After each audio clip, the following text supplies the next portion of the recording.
बाद आप कट कर लीजिएगा, वो बाद में फिर स्टार्ट फिर से स्टार्ट, वो मत दीजिए। चलो तो paper was on the easier side, only few questions were moderate, otherwise जो पूरा पेपर था वो काफ़ी ईजियर साइड पे था। मैंने उन पूरा पेपर 1 आवर 45 मिनट्स में कंप्लीट कर लिया था। उसके बाद मैंने OMR बबल किया। मैं अगर स्ट्रैटेजी वाइज बात करूँ, individual I tell you about each and every topic, और हर टॉपिक में मैंने कैसे कवर किया था, that is what we will discuss today. तो सबसे पहले आई टॉक अबाउट फिजिक्स।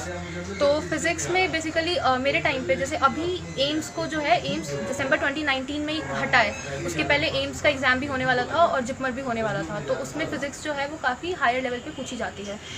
इसलिए मैं कभी भी फिजिक्स मतलब स्टार्ट करती थी तो I started reading with my module. सबसे पहले मैं मॉड्यूल पूरा कवर करती थी, उसके सारे क्वेश्चंस करती थी, और हमारे कोचिंग में मतलब हमें gateway to AIIMS, AIIMS explorer और लास्टली ऐसे करके पैकेजेस दिए थे, जिसमें कई सारे मतलब क्वेश्चंस होते थे। तो अराउंड एक चैप्टर कंप्लीट करने के बाद मैं उसके 300 to 400 क्वेश्चंस अटेम्प्ट करती थी, और इस तरह से मैं पहले मतलब अपने मॉड्यूल कंप्लीट करती थी। उसके बाद से मैं NCERT पे जाती थी।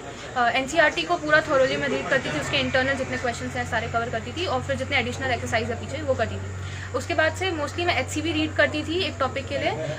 जितने भी मतलब मैकेनिक्स में अगर बात करूँ तो मैकेनिक्स में मैंने HCV की पूरी थ्योरी करी है, और जितने एक्सरसाइज होते हैं वो किया है, और इलेक्ट्रोमैग्नेटिज्म जो पार्ट आता है 12th में, उसमें भी मैंने HCV पूरी कवर करी है।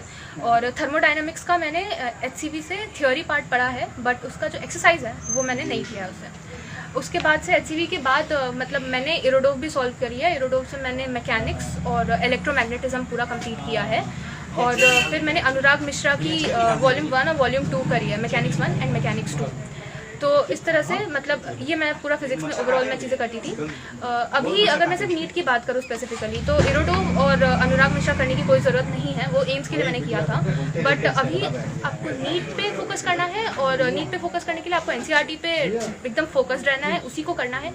और NCERT के अलावा आप मतलब प्रीवियस ईयर के पेपर्स अटैम्प्ट करो, नीट के जितने प्रीवियस ईयर के 20 ईयर्स के पेपर हैं वो आप सारे अटैम्प्ट करो, और उससे रिलेटेड जितने भी बाहर के क्वेश्चन हो सकते हैं वो आप फिजिक्स में करो। I think that will be enough. मैंने अपने टाइम पे JEE मेंस के भी प्रीवियस ईयर के मॉक पेपर्स अटेम्प्ट किए थे, और JEE एडवांस के भी मैं मॉक पेपर्स जो हमारे कोचिंग में होती थी वो करते थे नीट के अलावा। Now will come to chemistry. Chemistry में 3 पार्ट्स होते हैं mainly, inorganic, organic and physical chemistry. Inorganic में इट्स ऑलमोस्ट लाइक बायोलॉजी। तो इनऑर्गेनिक में आप NCERT पे स्टक कर सकते हो, क्योंकि नीट में NCERT से बाहर इनऑर्गेनिक बिल्कुल भी नहीं पूछी जाती है। तो आप NCERT पे फोकस्ड रहो इनऑर्गेनिक में। NCERT में मतलब मैं क्या करती थी कि जैसे P ब्लॉक था 12th में, वो NCERT में अप्रोक्सीमेटली 40 पेजेस में है, तो उसको मैं शॉर्ट नोट्स में बना लेती थी, जैसे 3-4 पेजेस में ही, और उसके बाद तो अपने रूम के वॉल पे चिपका लेती थी, या फिर मैं उसको बार बार रिवाइज करती थी। तो उससे रिवीजन की फ्रीक्वेंसी काफ़ी ज़्यादा बढ़ जाती थी। तो उसके लिए आप इनऑर्गेनिक के लिए आप शॉर्ट नोट्स बनाओ, तो वो ज़्यादा आपको हेल्प करेगा। दूसरा, आप माइंड मैप्स बना सकते हो और अपने रूम के मतलब रूम में अपने वॉल पे पेस्ट कर सकते हो कहीं पे, ताकि आप डेली उसको देखो।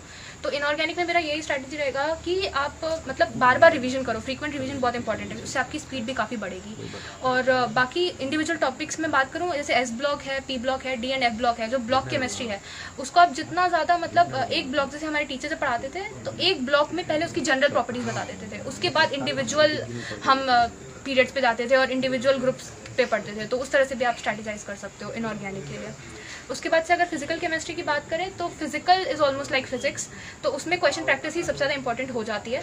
तो उसमें सबसे पहले तो आप क्या करो कि पूरा मतलब जो भी NCERT में थ्योरी दिया हुआ है वो कवर कर लो। उसके बाद से जो भी आपके मॉड्यूल हैं, जो भी आप रेफर करते हो, वो पूरा कंप्लीट करो। फिर उसमें खूब सारी क्वेश्चन प्रैक्टिस कर सकते हैं, और मैं नोट्स भी अपने पढ़ती थी, ऐसे कोई मैंने अदर बुक सॉल्व नहीं की है।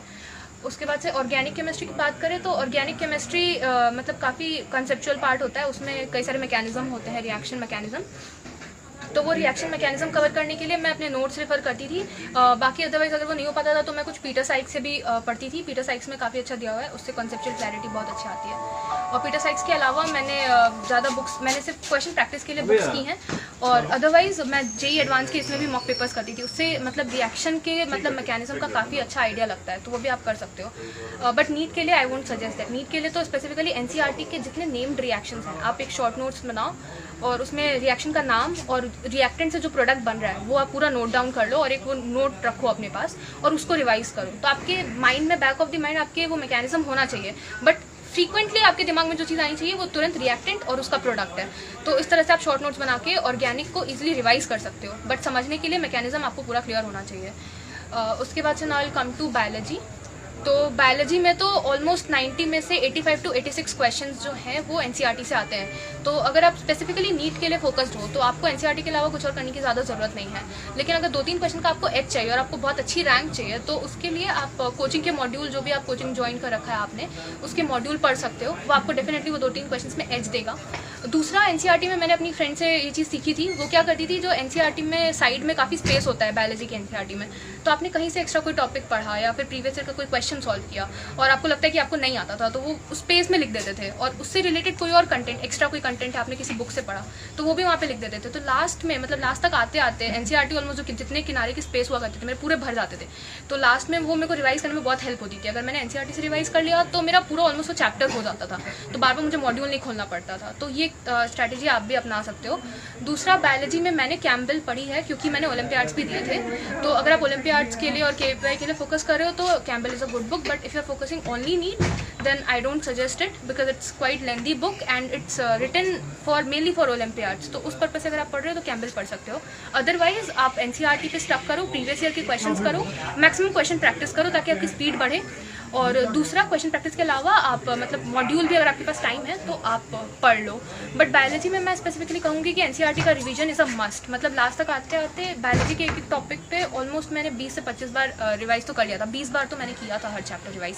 तो रिवीजन इज़ द की, वो आपकी स्पीड काफ़ी इंक्रीज़ कर देगा, तो वो चीज़ आप कर सकते हो। नाउ एट मतलब ये तो मतलब था कि पूरा स्ट्रैटेजी की किस तरीके से आप इंडिविजुअल सब्जेक्ट्स में पढ़ सकते हो। नेक्स्ट, अगर मैं अपने बारे में बताऊं तो क्लास 10th तक मैंने कसिया कुशीनगर से पढ़ाई करी है, नवजीवन मिशन स्कूल से। और कोचिंग मैं आकाश गोरखपुर में करती थी जो कि अराउंड 70 किलोमीटर्स था मेरे घर से। तो मैं बाई बस ही ट्रैवल करती थी, तो उस वजह से काफ़ी प्रॉब्लम्स होती थी और एजुकेशन का भी यहाँ पे स्कोप उतना ज़्यादा नहीं था। तो 11th-12th में me and my father we move to Delhi. तो पापा ने वॉलंटरी रिटायरमेंट ली थी एयरफोर्स से और हम दोनों मतलब दिल्ली में ही रहे थे। और मैंने स्मार्टफोन भी अवॉइड किया था, मैं नहीं रखती थी। मेरा कोई सोशल मीडिया अकाउंट भी नहीं है FB, ट्विटर या इंस्टाग्राम पे। तो आप भी जितना अवॉइड कर सकते हो उसको करो। बाकी हमारे हॉस्टल में एक कॉमन कंप्यूटर था, तो जिससे मैं यूट्यूब पे कोई वीडियो मुझे देखनी है स्टडी से रिलेटेड कंटेंट तो वो मैं देखती थी। और उसके अलावा मतलब मैं नरेंद्र मोदी से काफ़ी इंस्पायर्ड हूँ तो मैं उनको सुनती थी। और संदीप माहेश्वरी वो एक मोटिवेशनल स्पीकर है तो मैं उनको भी सुनती थी। और मुझे म्यूज़िक बहुत पसंद है तो मैं गाने सुनती रहती थी अरिजीत सिंह के, अपने माइंड को मतलब बूस्ट रखने के लिए। This was what I had to से।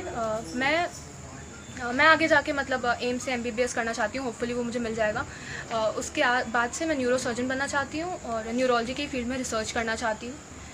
और जो लोग मतलब अभी इसको देख रहे हैं उनको मेरा तरफ से ये सजेशन है और मैं ये एडवाइस उनको करूँगी कि always keep your dreams, your aspirations very high और उसको अचीव करने के लिए whatever it takes give it. मतलब जितना आपको हार्डवर्क करना पड़ रहा है आप करो, कभी पीछे मत हटो। और ये चीज़ मत देखो कि 1 घंटा पढ़ लिया चलो रहने देते हैं। जब तक एक टॉपिक ख़त्म नहीं हो जाता, मीन्स यू स्टार्ट इट तो you have to end it, तो वो उसको टाइम लिमिट में मत बाउंड करो। जब तक वो कंप्लीट नहीं हो जाता, इजी, मॉडरेट, डिफिकल्ट, पूरा कंप्लीट करो उसको। जितना डीप अंडरस्टैंडिंग आप रखोगे चैप्टर की, बाद में आपको उतना ईजी होगा। तो that is what I want to say कि do smart work along with hard work and that will definitely pay you success. And at the end, thank you for watching and I hope it was useful. And if you have any doubt then please ask it in the comment box. I'll try to reply it when I get the time. So thank you. Please, if you liked it, so hit the like button, share and subscribe. Thank you.